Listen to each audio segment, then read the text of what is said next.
Eu quero que você me ajude a receber o pastor Rubens Teixeira. Pode me ajudar a receber. Ele vai ser o preletor, o dispenseiro do Senhor nessa noite, para a edificação da igreja. Você pode aplaudir mais forte a Jesus Cristo? Aleluia. Obrigado, pastor Gilson. Amém. Então, a paz do Senhor Jesus para a igreja. Agradeço ao pastor Gilson, a pastora Cristiane e ao Marcelo, né, que fez esse contato com o pastor Gilson, a minha esposa aqui presente também, a todos vocês. É um prazer eu estar aqui na casa do Senhor para nós falarmos acerca das coisas de Deus. A gente sabe que vivemos em um mundo que, em parte, em boa parte, a gente herda o que fizeram, né? O que nos entregaram. E, em outra parte, a gente herda, tem como resultado o que nós mesmos fazemos. Mas vivemos em um mundo difícil. E sabemos que, se dependermos de nós, num país cheio de violência, um país desigual, um país cheio de corrupção, cheio de coisa que não presta, se nós dependermos de nós mesmos, muitos de nós sucumbiremos. Mas, pensando nisso, existem situações que são graves e dependem da gente. Existem situações que são graves e não dependem da gente. Por exemplo, uma doença grave. Quando o médico fala, olha, não tem jeito, não há solução para o seu problema. Não adianta você achar que você vai resolver. Existem situações que são graves e irreversíveis aos olhos humanos. E eu pergunto aqui, quem está vivendo uma situação que acha que ela é grave, ela é irreversível, que ela não tem jeito? Ou pelo menos, se houver jeito, é só mesmo com a interferência de Deus. Alguém está vivendo um problema como esse? Alguns se manifestaram, eu creio que outros não têm coragem, às vezes ânimo de se manifestar. Mas a gente vem para a casa de Deus, a gente carrega a Bíblia, lê a Bíblia, a gente ora, a gente convive uns com os outros, citamos muitas vezes o nome de Deus, e às vezes, de tanto citarmos o nome de Deus, se torna algo normal, se torna algo corriqueiro, algo que possa ser até indiferente. É apenas um nome a mais. No exército a gente dizia assim, incorporou a paisagem. É como se eu tivesse um quadro na parede, no primeiro dia você olha, no segundo dia você olha, 2 anos depois você até esquece que aquele quadro está ali. E às vezes acontece isso conosco. Nós nos esquecemos de Deus. E eu queria ler com vocês no livro de Isaías, capítulo 64, versículo 4. Isaías 64, versículo 4. Existem pessoas que elas se torna tão comum essa questão de Deus, que as pessoas até discutem se Deus existe. Seria pior, né? Imagina se você põe um quadro na parede, primeiro dia você olha, segundo dia você olha, 2 anos depois você não olha mais, mas se você olhar, você vê o quadro. Você não duvida que o quadro está ali. E tem gente que vai ao extremo e pergunta, será que Deus existe? Ou seja, é pior do que você desprezar um quadro que está na parede. A Bíblia diz, porque desde a antiguidade não se ouviu, nem com os ouvidos se percebeu, nem com os olhos se viu, um Deus além de ti, que opera a favor daquele que por ele espera. Senhor, nós lemos a tua palavra, te pedimos, ó Deus, a tua misericórdia, a tua graça, o teu perdão. Usa-nos, ó Deus, para falar para o teu povo, nós te pedimos, em nome do Senhor Jesus. Amém. Eu vi aqui, eu não gravei o nome da irmã, mas eu gravei o nome do marido dela, que é Rubens.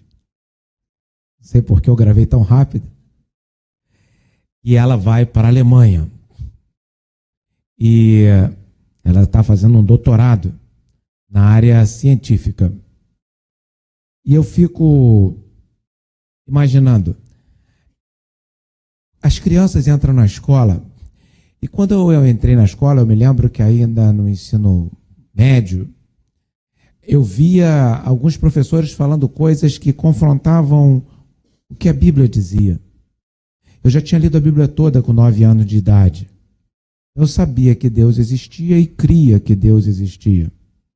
E o que é interessante é que, por exemplo, eu não perco tempo de defender Deus. Porque se Deus precisar que eu o defenda, meu Deus do céu, o que será dele?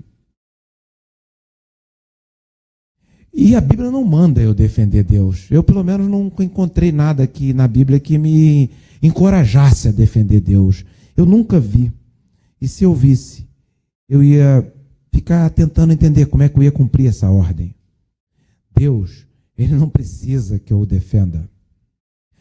O tempo todo na Bíblia, a Bíblia diz, todas as vezes que o povo de Israel, ou qualquer outra pessoa, ou um de vocês mesmo, estiveram ou estejam em uma situação muito complexa, Deus ele sempre se manifesta de uma maneira unilateral em questões extremas. Ele age e ele diz o que vai fazer. No livro de Êxodo, Levítico, Deuteronômio, a Bíblia diversas vezes diz, quando Deus disse que livraria o povo de Israel do Egito, ele falou assim: eu vou tirar de lá o meu povo com mãos fortes, com braço estendido, com sinais e com maravilhas. Deus ele não precisava de ajuda naquilo que não depende, naquilo que o homem não pode fazer nada. Deus nunca precisa de ajuda. Deus, de fato, ele não faz aquilo que nós temos obrigação de fazer. Mas não porque ele não consiga, é porque ele não faz. Deus não gosta de preguiçoso, de leniente, nem de relaxado. Não é que Deus não gosta. Deus deixa. Se a pessoa quer ir por aquele caminho, que vá. Então Deus não interfere. E a Bíblia mostra em diversos pontos situações inusitadas. O que é interessante é que muitas vezes a gente pergunta para nós assim mesmo, e quando estamos em dúvida acerca de uma questão nossa, assim, do que será de mim nessa situação, se eu nunca vi algo desse jeito resolvido? O que será de mim? Porque eu nunca vi na literatura uma cura dessa enfermidade, os médicos não têm exemplo disso. E o que será de mim nessa situação que eu não tenho para onde ir? Bem, se porventura Moisés fosse pensar acerca disso, na hora que ele viu o Mar Vermelho na frente dele, ele estaria numa crise muito grave. Porque nunca antes e nem depois dele se falou em que o Mar Vermelho se abriu. A Bíblia fala que o Mar Vermelho abriu uma vez só. Então, se um dia você for lá e Deus mandar você tocar com a vara no mar, para você atravessar o mar, e se você for lá, você vai ver que aquilo é um deserto, que é muito quente, é areia. Lá não tem um local para você ficar que seja confortável, é sol quente. Eu já fui lá e verifiquei. Se você um dia for lá, naquele deserto quente, e você estiver sendo perseguido, e tiver um mar na sua frente, e Deus mandar você tocar a vara para abrir o mar, você pode até não acreditar, você pode até não ter fé, mas Deus um dia já fez isso. Então não vai ser novidade. Os teus méritos não serão tão importantes, porque já abriu para Moisés uma vez. Você pode até imaginar, então pode abrir para mim também, porque já abriu uma vez. Outros casos que a Bíblia diz que foram milagres são incríveis, né? São incríveis. Um dos milagres que a Bíblia fala que Deus fez, e isso é muito constrangedor, porque é muito complicado um cientista explicar isso pela física, é quando a Bíblia diz que Josué deu ordem para o sol parar em Gibeon e a lua parar no vale de Aijalon. Quando Josué fez isso, talvez se for conversar com um cientista, ele pode imaginar, bom, partindo da premissa que de fato isso aconteceu, por que o sol precisou parar e por que a lua precisou parar? Foi por uma razão talvez planetária, por uma razão de uma alta complexidade do universo. Como a Terra é algo muito pequenininho, muito do ponto de vista do tamanho insignificante, mas totalmente significante mesmo, a Terra inteira, o planeta Terra, no termo do universo, a Terra é muito pueril, ela não é absolutamente nada, é um cisco no universo invisível. Então, para o Sol ter parado e a Lua ter parado, deve ter sido alguma coisa um pouco maior do que um cisco, alguma coisa que fosse muito importante, para o Sol parar e a Lua parar. E aí eu pergunto, por que Josué mandou o sol parar e a lua parar em Josué capítulo 10, versículo do 12 a 14? Vocês sabem por que Josué mandou o sol e a lua parar? Será que foi um fenômeno complexo físico e Josué era um cientista e para resolver ele mandou o sol e a lua parar? A Bíblia diz que havia uma guerra. O povo de Israel estava em guerra e Josué era um general muito experiente. Ele comandou operações muito importantes e arriscadas. Aquela que o povo de Israel combatia e enquanto Moisés estava com o braço estendido, o povo prevalecia, e quando Moisés abaixava o braço, o inimigo prevalecia, em que Arão e Hur seguraram os braços de Moisés, que já estavam cansados e não suportavam ficar em pé. Esta guerra, quem estava comandando era Josué. Josué era um craque. Josué era muito bom. Se Josué hoje estivesse comandando um exército em qualquer parte do mundo, um exército de alto nível, Josué ia se destacar, ia ser um general mais falado do mundo. É assim que ele era distinguido pelos resultados dele, não apenas porque alguém queria elogiá-lo. Josué parecia alguém um pouco discreto. A Bíblia diz em relação a Josué, quando fala de Moisés, fala assim, e o Senhor falou a Moisés dizendo, diversas vezes. E no livro de Josué fala, conforme o Senhor falou a Moisés. Josué era apenas alguém que estava cumprindo. Você pegou o bastão e continuou a corrida, e era alguém que estava continuando aquilo que Moisés teria começado. E por que Josué mandou parar sol e lua? É porque Josué estava numa guerra. Josué capítulo 10, versículo 16 diz que Deus pelejava por Israel nessa guerra. E Josué precisava de um dia mais longo para ele vencer essa guerra. Então não era um problema planetário. Não era que havia uma crise, alguma coisa que envolvesse um astro qualquer que ia esbarrar no outro, ou mesmo não era que haveria uma necessidade qualquer para que não houvesse um eclipse, não havia uma necessidade qualquer do Sol parar para que um outro efeito surgisse sobre um outro planeta, mas não, era apenas uma guerra que Josué estava vencendo e Deus estava pelejando por ele e Josué resolveu mandar o Sol e a Lua parar. Agora, vamos abrir um parênteses, vamos parar de falar de Josué, vamos falar um pouquinho da gente, para a gente tentar entender no mundo da gente, que não, de fato não é o mundo de Josué.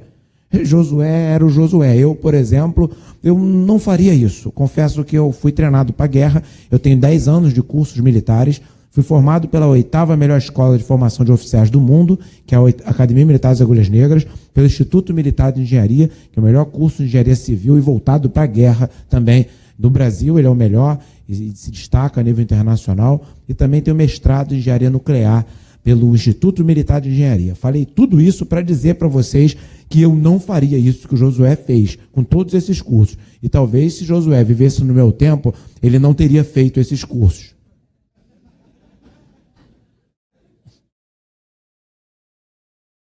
Até porque talvez se ele tivesse feito, ele ia pensar 2 vezes se ele ia pedir o sol e a lua para parar. Porque se ele desse essa ordem, vai que Deus cumprisse, ele poderia simplesmente causar um impacto no planeta Terra tão tremendo que ia matar todo mundo. Ele ia pensar no aspecto da física, eu pensaria. Ele não deve ter feito, ele não fez esses cursos. Se ele fizesse, esses cursos o atrapalhariam, mandar sol e lua parar. Então, se você acha que a ignorância de alguém que não estudou como você pode atrapalhar, eu digo para você que as nossas letras podem nos atrapalhar.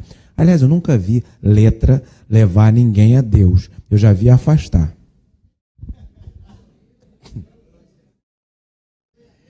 Porque quem convence o homem do pecado, da justiça e do juízo é o Espírito Santo. E a hora que as pessoas olham para a letra, deixa o Espírito Santo de lado, acaba. Né? Então o Josué, como ele não fez o Instituto Militar de Engenharia, não fez a Academia Militar das Agulhas Negras, mas talvez sem ter, não sei qual era a estrutura de Josué, ele era um homem temente a Deus. Isso por si só fez toda a diferença na vida dele. Mas vamos voltar para o nosso mundo. Se fosse você, que estivesse numa guerra, nessa sua guerra que você está aí, diária, no seu trabalho, na sua casa, em qualquer lugar, aí você tem que vencer a guerra. Aí você vai orar. Ou então, de repente, você vai me pedir para eu orar por você. Ou então você pode não pedir para mim, mas pode pedir para aquele irmão que ora muito e não sabe nem ler.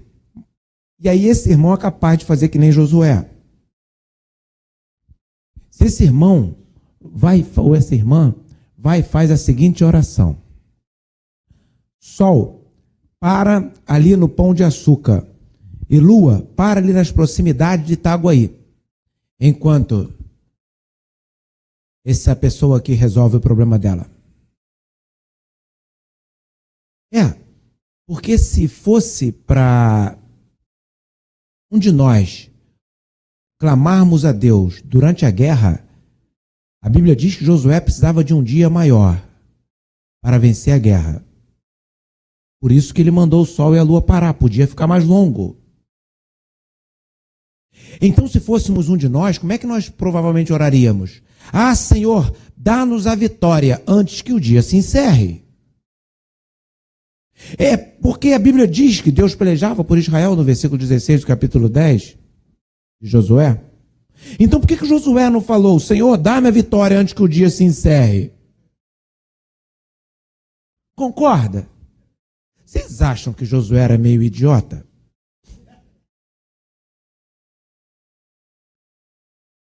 Por que Josué fez isso? E se o irmão que não sabe ler orasse por você assim, você ia achar ele idiota? Você se sentiu ofendido? Qual é a mensagem? O que Josué nos ensinou? Josué não era idiota. Josué não era um bobo. Josué era um homem que conhecia a Deus e sabia o que dependia dele.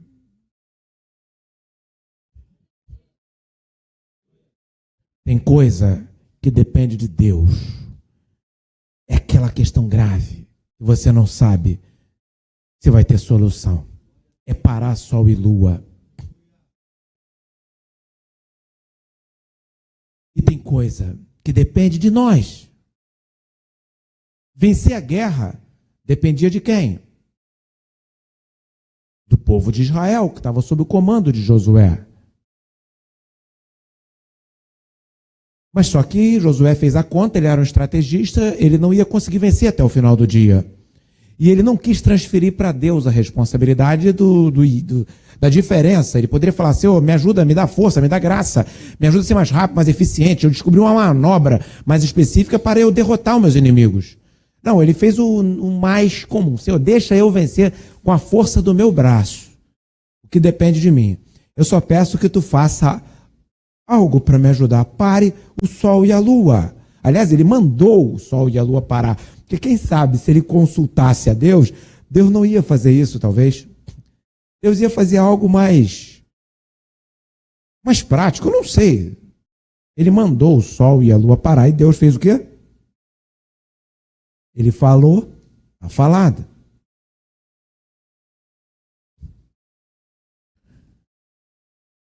Tudo bem. Quando o sol e a lua param, o que acontece com o relógio?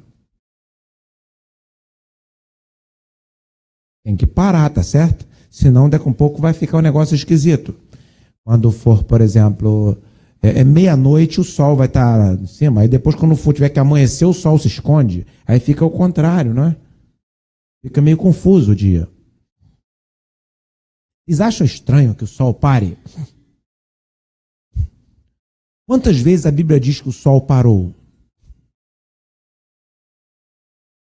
Uma única vez. E, portanto, se você parar o sol, você já não vai ser mais o primeiro. Você não vai ser mais novidade. Porque o sol já parou uma vez. E eu fico imaginando Ezequias. Ezequias, ele estava doente, tá certo? Ia morrer. Ele ia morrer. É a situação grave, né? Situação grave. Não tinha como ele fazer nada. E aí, Deus precisava fazer algo incrível para provar para ele que ele ia cumprir a palavra de dar 15 anos de vida para ele. E o que Deus fez? Vocês se lembram? O que Deus fez para provar, para mostrar que ele ia curar Ezequias e que ele ia acrescentar 15 anos de vida? Alguém lembra? Pode falar alto.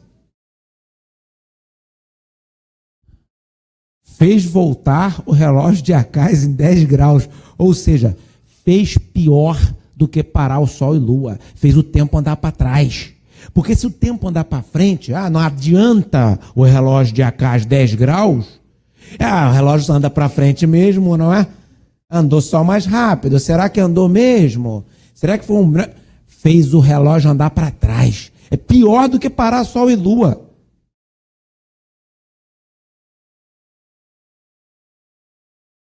Olha, se você tiver que pedir um sinal em cima disso para Deus, eu não sei mais o que você pede.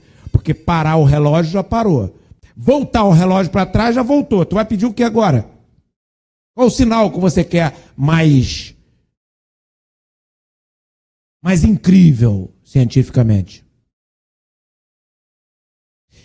Eu estou falando isso para você, para te dizer que para Deus não tem limite.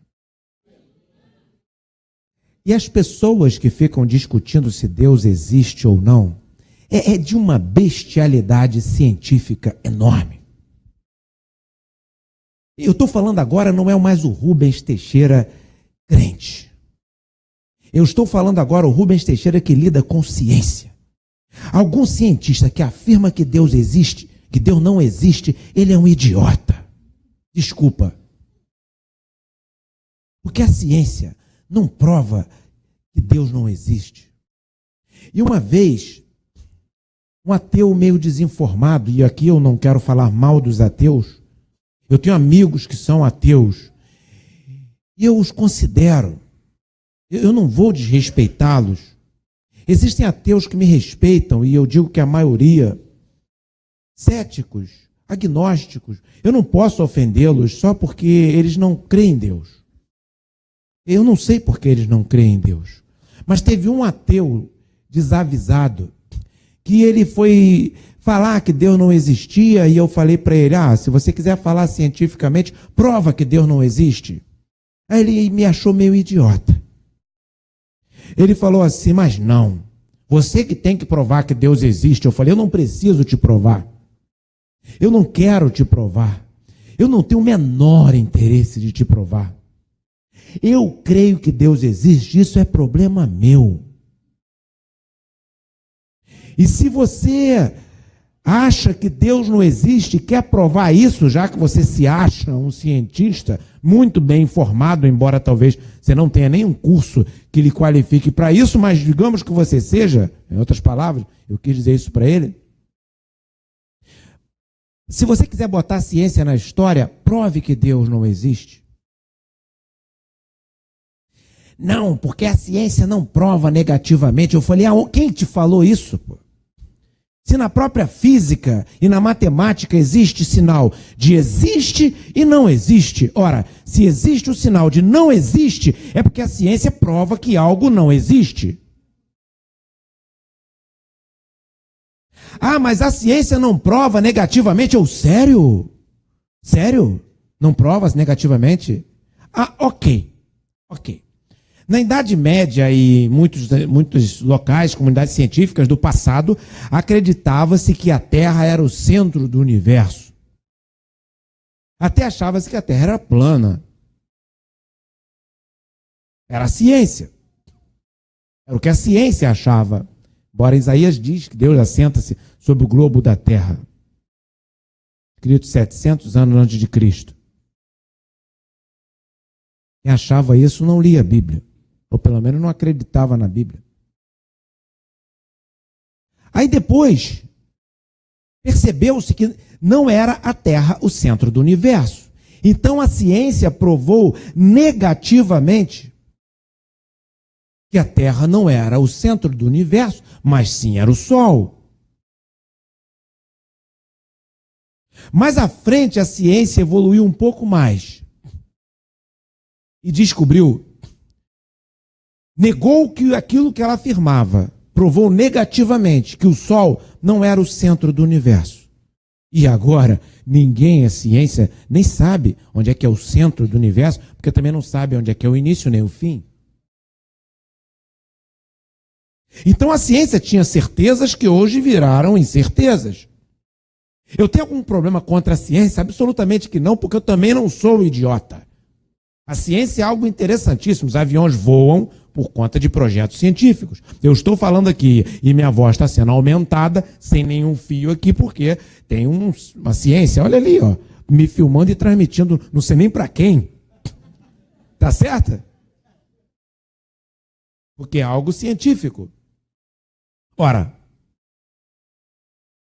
e por que então que eu acho que Deus existe? É apenas porque me disseram? Não. Eu não sou muito desse tipo de as pessoas me dizerem, eu saí acreditando.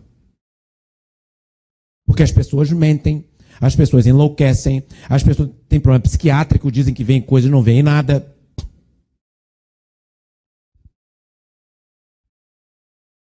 Se a pessoa está dizendo que está vendo o que eu não estou vendo, por que eu sou obrigado a acreditar se os meus olhos estão funcionando?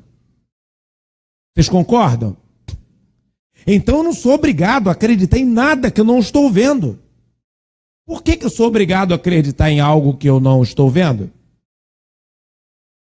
Ou pelo menos que eu não estou convencido que existe? Ora, mas eu acredito em Deus e eu não faço isso para agradar ninguém. Eu acredito porque, e na minha visão, no meu cérebro, que é meu, isso é problema meu também, tá certo? Eu acho que eu seria um idiota se eu não cresce com base nas informações que eu tenho, com a minha percepção. Mas aí, eu vou falar uma coisa para vocês. Tem alguém aqui que gosta muito de matemática? Pessoal que faz matemática, física, engenharia? Tem? Levanta o braço aí. Estatística, pessoal que manda bem nisso, que é bom nessa área.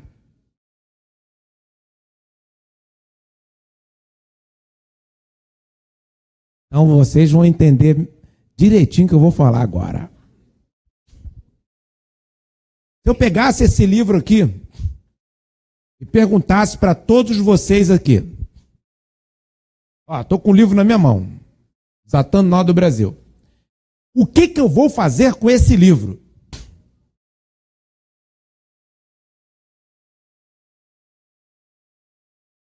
Pensem aí e sejam sinceros comigo. Pensem, o que eu vou fazer com esse livro? Não fala, só pensa. Não precisa falar não, porque eu não vou conseguir controlar a fala de vocês todos.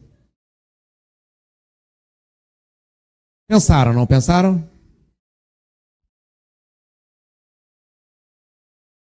Quem imaginou que eu ia colocar debaixo dessa caixa de som? Alguém? Não, né? Aqui ele de novo. Olha, o pessoal que está vendo, eu botei debaixo de uma caixa de som, tá bom? Tá ali. Eu vou fazer algo melhor para vocês que estão assistindo pela internet, né? Talvez enxergarem. E agora, o que eu vou fazer? Pensem aí. Pensaram? Eu vou botar ele aqui. Alguém pensou que eu ia botar ele em cima de Romanos capítulo 7? Assim, beirando o versículo 1? Alguém pensou nisso? É difícil acertar, não é? Agora imagine que alguém aqui acertasse as duas coisas. O que vocês iam pensar? Alguém falasse, eu sabia, eu escrevi no papel aqui que você vai botar ali debaixo da caixa de som, depois você ia botar em cima de Romanos capítulo 7, versículo 1. O que vocês iam pensar e o pessoal da internet ia pensar? Tinha informação privilegiada, foi combinado, concorda? Perceberam que é difícil acertar as coisas aleatórias desse jeito? Ok. A probabilidade é muito pequena de a pessoa acertar. Agora pensa o seguinte, pensa que em Gênesis, lá em Gênesis, Deus falou que ia enviar Jesus. Aí foi falando em Salmos, depois em Isaías, várias profecias dos profetas em tempos diferentes, dizendo muitas coisas acerca de Jesus. Pessoas em tempos diferentes, que não se conheceram, em culturas diferentes, falando acerca de Jesus. E registraram escrito. Qual a probabilidade de alguém inventar algo 2000 anos antes e dar certo? Aí um outro falou 1500 anos antes, dando características e deu certo. 1500 anos depois. E assim vai se aproximando. Isaías falou com muita precisão acerca de Jesus Cristo 700 anos antes. Qual a probabilidade de todas essas profecias serem precisas? Se você calcular isso matematicamente, dá uma probabilidade infinitamente pequena. Que é o impossível de acontecer. A menos que a pessoa tenha informação privilegiada. Ou seja, que Deus tenha dito para ela. Então, estatisticamente, pela teoria das probabilidades, só é possível que a Bíblia esteja tão certa se alguém disse antes para os profetas. Isso é matemática, eu não preciso ter fé para falar isso para vocês.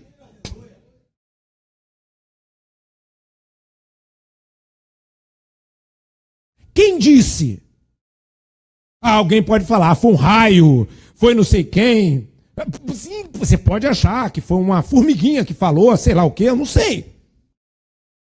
Mas a Bíblia, que faz isso com tanta precisão, ela mesmo se apresenta quem disse.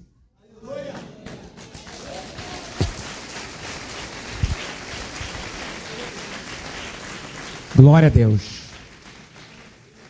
Eu queria dizer aos matemáticos, aos físicos, aos engenheiros, às pessoas que não têm essa formação, mas têm um raciocínio numérico, lógico, muito bem afiado, que eu creio em Deus, porque eu seria um idiota se eu não cresce sabendo disso que eu acabei de falar. E veja que eu só falei de matemática. Eu poderia falar de outros temas aqui, enveredar por outras coisas enroladas, complexas.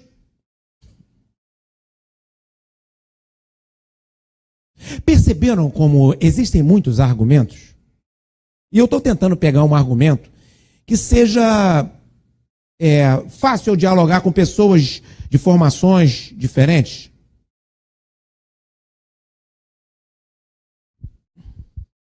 Ok.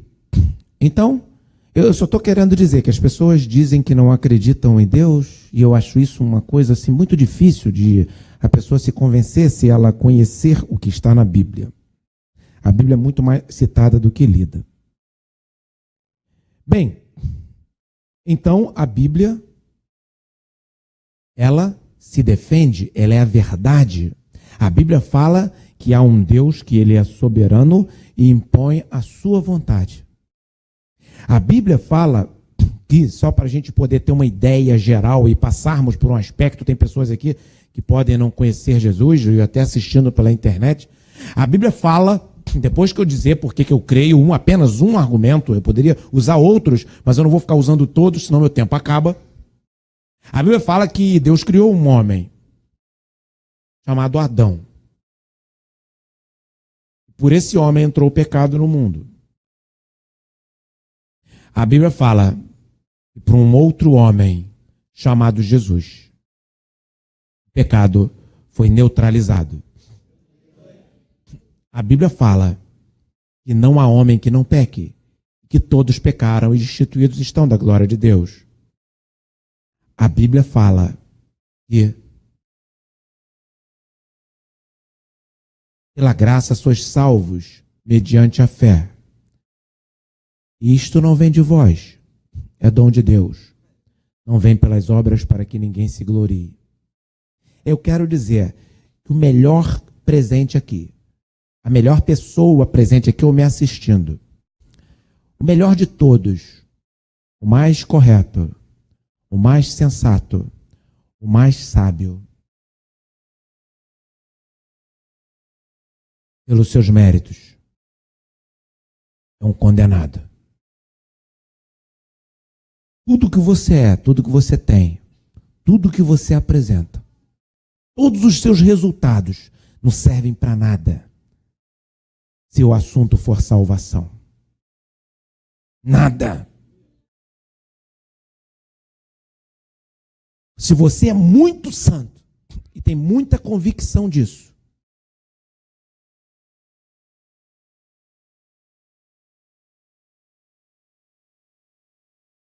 e acha que isso vai lhe ajudar alguma coisa,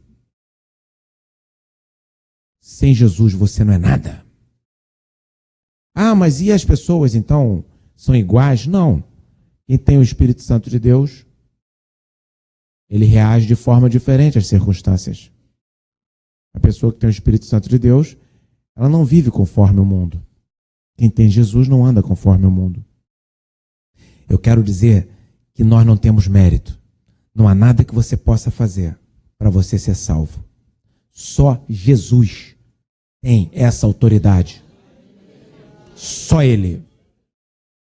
E quem fala isso é a Bíblia. É Ele mesmo. É bom a gente lembrar disso, porque quando a gente se lembra disso, a gente se lembra que a gente precisa falar de Jesus para outras pessoas. Porque às vezes a gente acha que nós somos salvos porque nós somos salvos. Esquece que se Jesus tirar a proteção dele, se Jesus tirar a chancela dele, não há nada que nós podemos fazer. Você observa que quando Adão foi expulso do Jardim do Éden, que ele pecou, ele arrumou um problemão, né? Porque ele morreu, foi condenado à morte, a humanidade foi condenada à morte, todas as guerras, todos os tiranos, os matadores, todas as tragédias, as enfermidades, todas as desgraças que hoje há no mundo é fruto do pecado. Quantas vezes Adão pecou para abrir a porta para essa destruição? Uma única vez.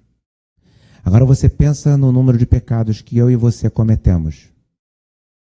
A humanidade de todos os tempos cometeu. Daí a gente entende duas coisas importantes: a grandeza do amor de Cristo e a força extraordinária daquele sangue derramado na cruz. Não é um diabinho e nem um diabão que neutraliza a força daquele sangue. Não tem nada. Não é em vão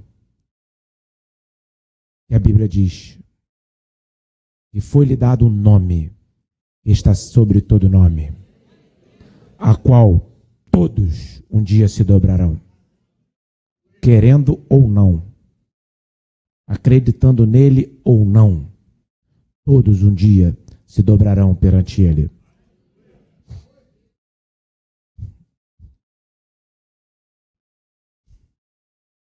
Eu já vou voltar para aquele assunto do início que eu perguntei, tá certo? Eu sei para onde eu estou indo. Falei das questões graves que você tem aí.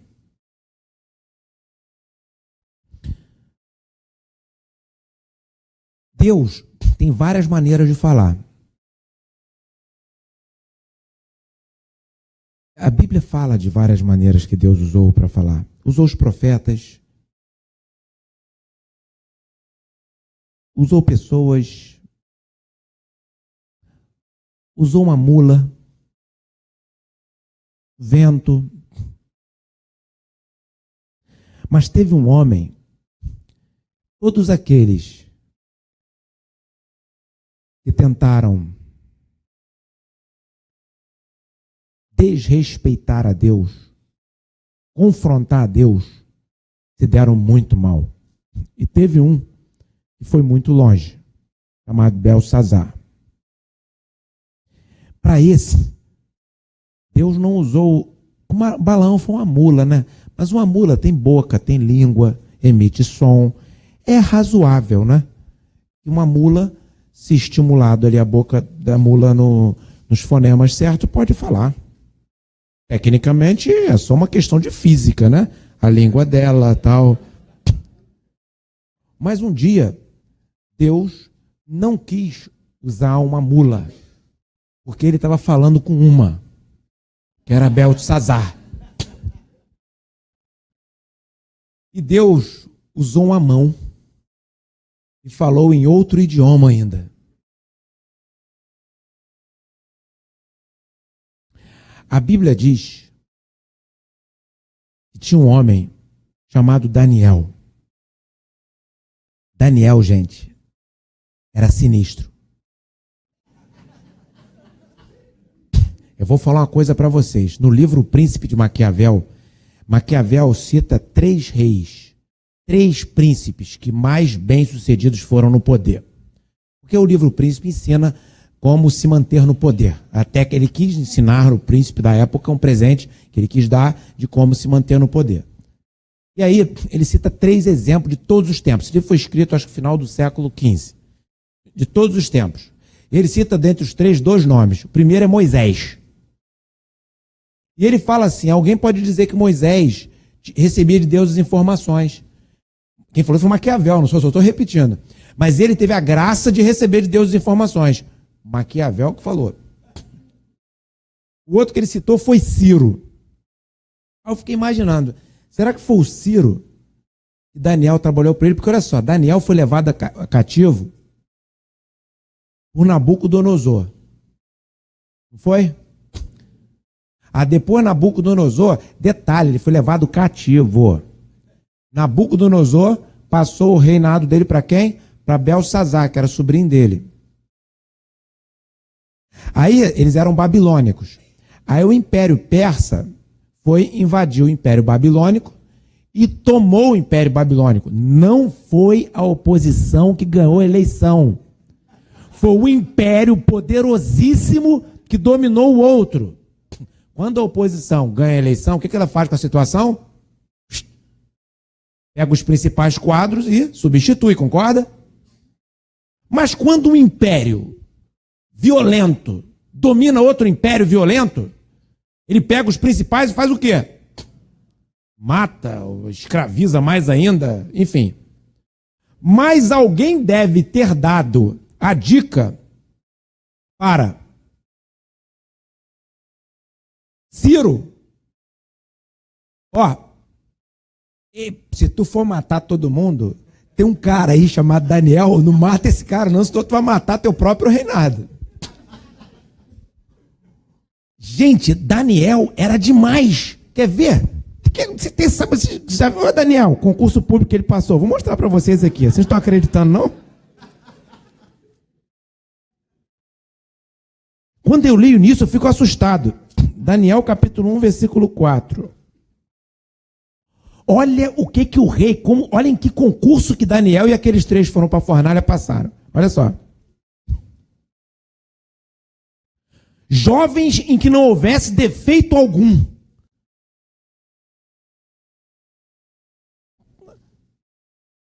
Que isso?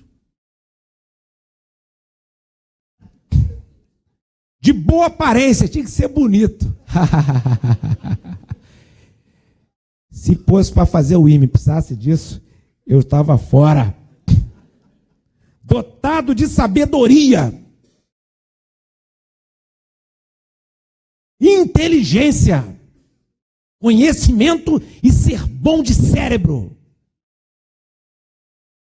E instrução, saber tudo. E que tivesse a capacidade de assistir no palácio do rei. Ou seja, capacidade política. Não é qualquer um que tem isso, não. E que lhes ensinasse a letra e língua dos caldeus. Ou seja, o cara tinha que ser cientista, sábio, culto, filósofo, capacidade de ver no trono e aprender russo para usar tudo isso em russo, por exemplo. Esse foi o concurso que Daniel passou. Caía todas as matérias, você imaginar. Todas, imagina. Um rei, pô. Imagina. Um rei lida com o quê? Com economia, com física, com química, com matemática, com sociologia, com filosofia, com tudo, pô. O cara tinha que ser bom em tudo. Naquela época não tinha essa divisão, mas o conceito, o conjunto de informações que ele tinha que ter era por aí.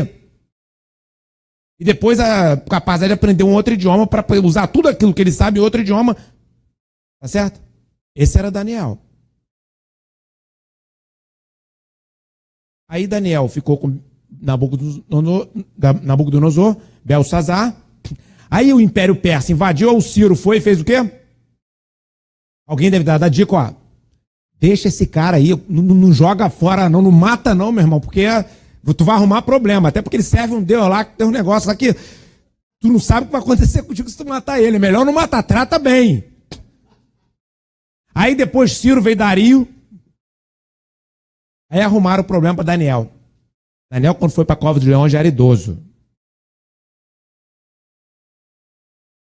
Era velhinho, mas continuava craque.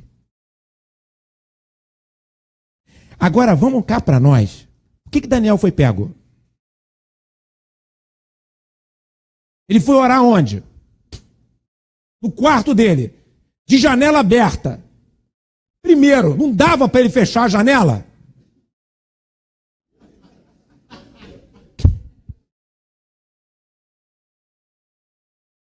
Vai dizer que tu não ia fechar. Ah, Deus, tenha misericórdia. Não deixa esse cara me achar que não. Oraria até em pé de olho aberto. Né? Daniel nem ligou.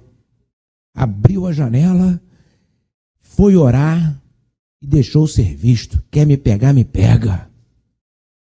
Me joga na cova dos leões. Sabe por quê? Porque eu orar a Deus é problema meu. Deus me proteger dos leões é problema dele. Tá pensando o quê? Já anota aí. Confiar no Senhor é problema seu. Resolver o problema grave problema dele.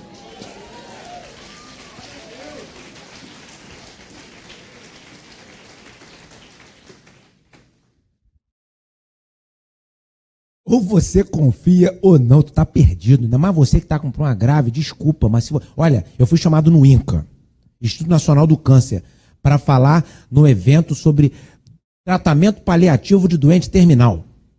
Aí eu não entendi nada. Eu falei assim, vem cá, quanto tempo que eu tenho de palestra? 5 horas. Eu falei, não, tem alguma coisa errada nesse negócio. Eu não sou especialista em tratamento de doente terminal. Em 5 horas, é muito tempo, eu não vou aguentar falar esse tempo direto, assim, poxa, é muita coisa, né? E ninguém vai conseguir me ouvir 5 horas, vai ficar um negócio esquisito. Não. É o seguinte, fala o tempo que você quiser, que vai ter outros palestrantes. Aí como é que me dá o tempo todo? E os outros palestrantes vão ficar com que tempo? Como é que é essa conta? Eu não entendi, mas eu fui. O que é? Conta a sua história aí. No dia, estava eu, palestrante principal, né? Imagina. Tá achando estranho? Eu também achei. 2 médicos especialistas, 2 tinham doutorado no tratamento paliativo de doentes terminais, e 2 psicólogos, 2 psicólogos, também especialistas nesse tipo de coisa. E aí, o que eu estava fazendo ali? Eu não era doente terminal, assim, eu achava que não, pelo menos.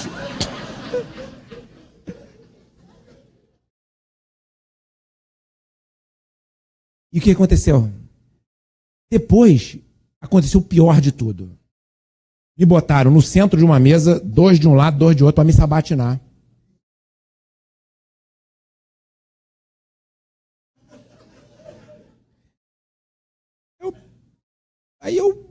No final que eu entendi, depois de eu ficar olhando, você imagina que situação.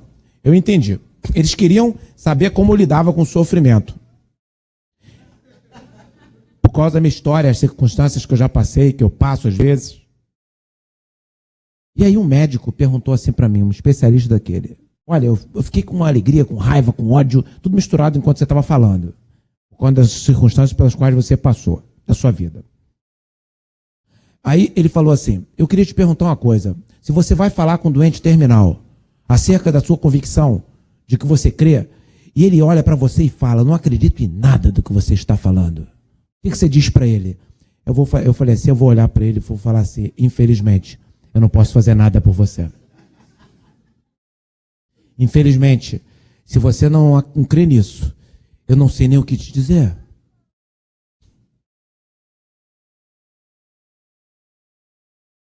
Confiar em Deus é saber que Ele vai te defender, vai atuar em sua defesa, independente das circunstâncias. Ele vai interferir diretamente naquilo que não depender de você, porque se depender de você, trate de interferir, trate de fazer sua parte. Ele não vai estudar para você passar na prova. Tá certo? Ele não vai se aprimorar naquilo que você tem que se aprimorar. Ele pode até te ajudar a vencer as suas limitações, como ele faz comigo toda hora.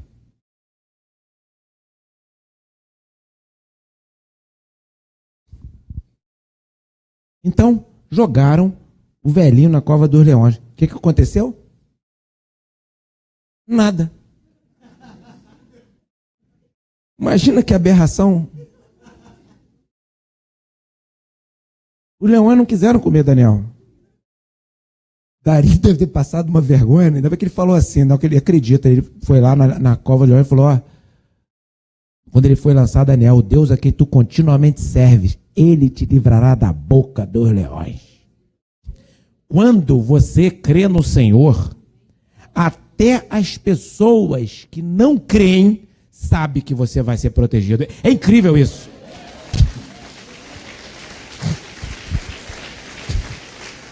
Glória a Deus. Eu vou contar uma história para vocês. Eu já escapei da morte um monte de vezes, já escapei de um monte de problema. Enfim, a minha vida é uma... Se você olhar daí para cá, você vai ver que vida atribulada, que vida sofrida. É insuportável essas coisas. Olha, Por pior que seja, eu não sinto tanta coisa como vocês pensam que eu sinto, não. As pessoas leem, choram o meu livro.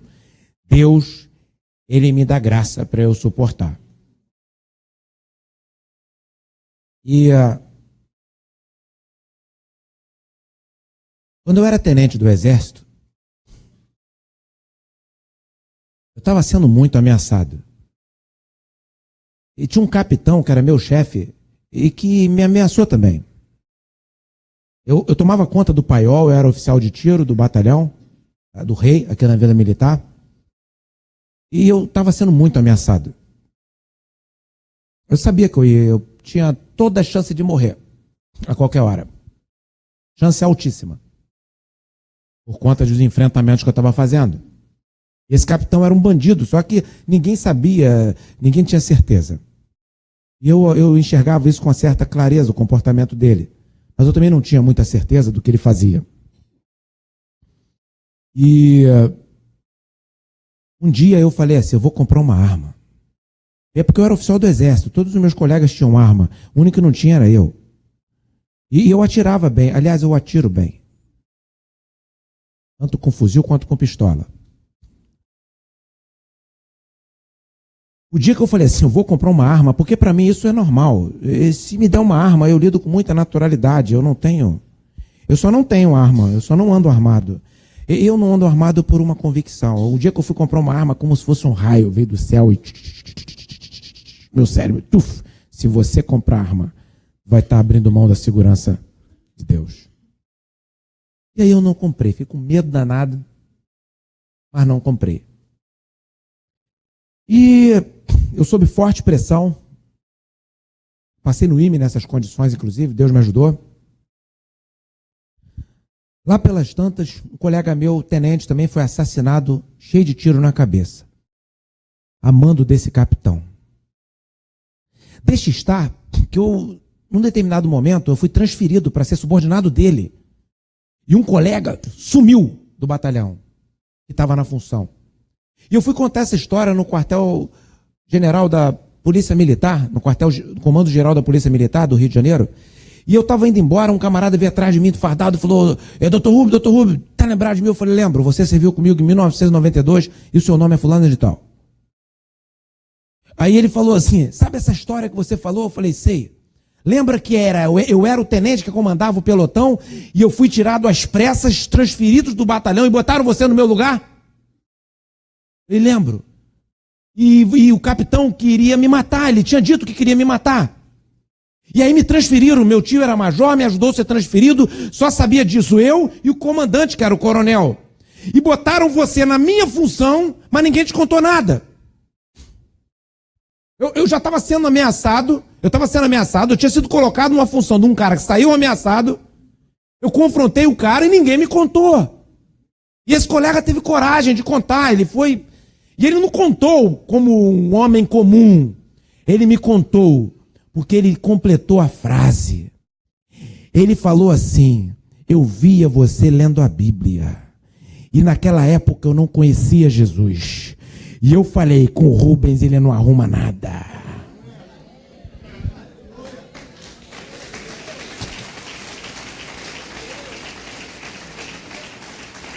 Queridos, esse rapaz é uma autoridade hoje, eu não vou citar o nome dele, porque ele conta isso abertamente para as pessoas, mas eu vou preservá-lo.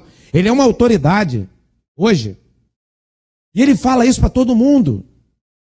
Eu encontrei ele 20 anos depois. Infelizmente, meu colega morreu assassinado, por muito menos do que eu. O capitão me odiava muito mais que eu odiava. Esse capitão fez algo que eu nunca vi. Quando você vai se despedir de um batalhão, você aperta, o comandante te manda você apertar a mão de todos os oficiais, se despedindo um por um, eles ficam em forma de U, assim. Quando ele foi apertar minha mão, ele era obrigado a apertar, porque era uma solenidade, ele fez assim, ó. Apertou minha mão olhando para o outro lado, ele me odiava. Ele foi preso, condenado até em última instância, matou um jovem tenente, mandou matar. Queridos, uma pena que meu colega tenha morrido, mas o Senhor preservou a minha vida.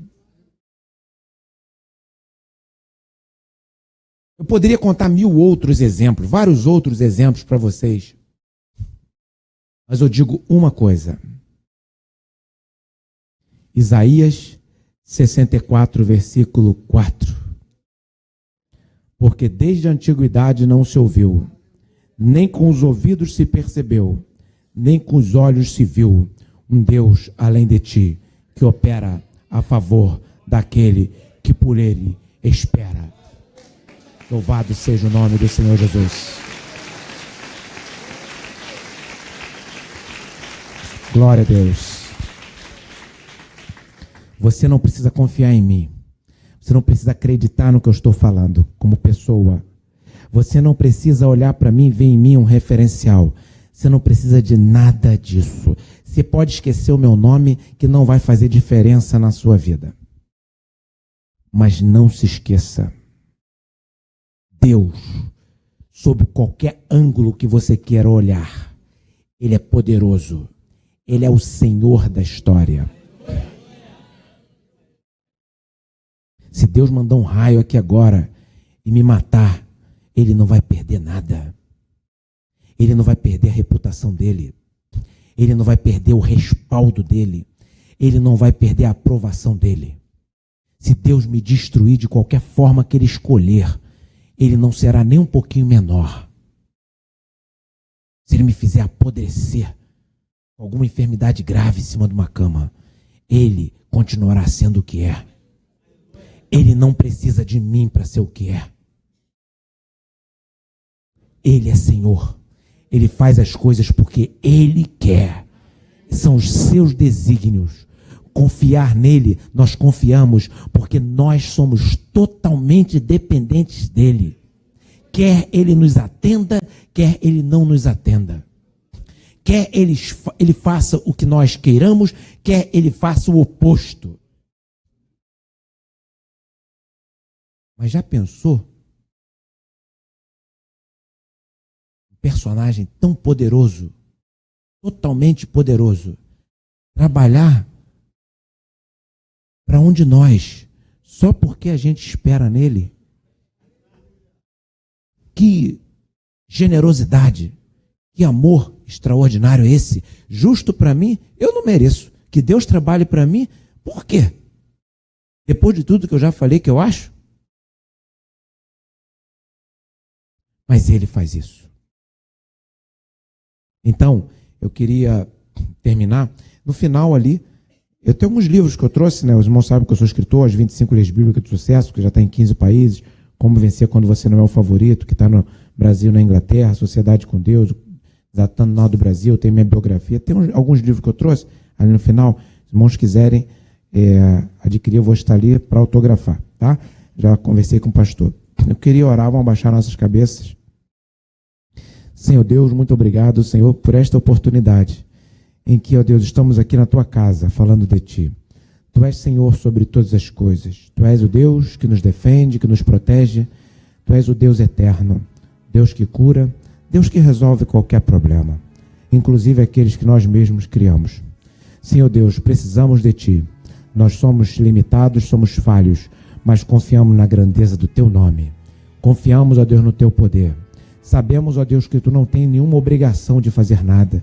Tu não és nosso refém, Tu não és nosso subordinado. Tu és o Deus eterno que criou os céus e a terra. Nós sabemos, ó Deus, que Tu deste Jesus Cristo para morrer na cruz para nos salvar. E eu te peço, ó Deus, em nome do Senhor Jesus Cristo, que a Tua mão poderosa esteja sobre nós. Senhor, essas pessoas que estão aqui, que vieram, ó Deus, com problemas graves, que elas não veem solução. Eu disse para elas, ó Deus, que Tu faz coisas inéditas. Eu cheguei a dizer, ó Pai, que se Tu abrisse o mar vermelho de novo, já não seria mais inédito. Se Tu parasses sol e lua, não seria mais inédito. Senhor, eu te peço, ó Deus, não é pelo meu nome, não é, ó Deus, por mim. Não é por aquilo, ó Deus, que representa a mim mesmo, ou nem por causa deles, Senhor, mas por conta da grandiosidade do Teu poderoso nome, daquilo que diz a Tua palavra, Senhor. Confiando em Ti, nós te pedimos, ó Pai, em nome do Senhor Jesus Cristo, interfere em favor destas pessoas, que elas, ó Deus, saiam daqui, ó Deus, com a Tua interferência, não deixe-as só. não as abandone, Senhor. Não deixe-as sozinhos, Senhor, nessa situação grave, nessa situação difícil, nessa situação assustadora, aterrorizadora. Senhor, Tu és Senhor e Tu não nos abandona. E eu te peço, ó Deus, crendo que Tu estás me respondendo, interfere em favor de cada um, para que o Teu nome, Senhor, seja glorificado. O Teu nome é eterno e poderoso e merece todas as homenagens, as glórias, ó Deus, e todos os louvores. Nós te pedimos, ó Deus, essas bênçãos e te agradecemos. No nome santo do Senhor Jesus. Amém. Amém. Amém.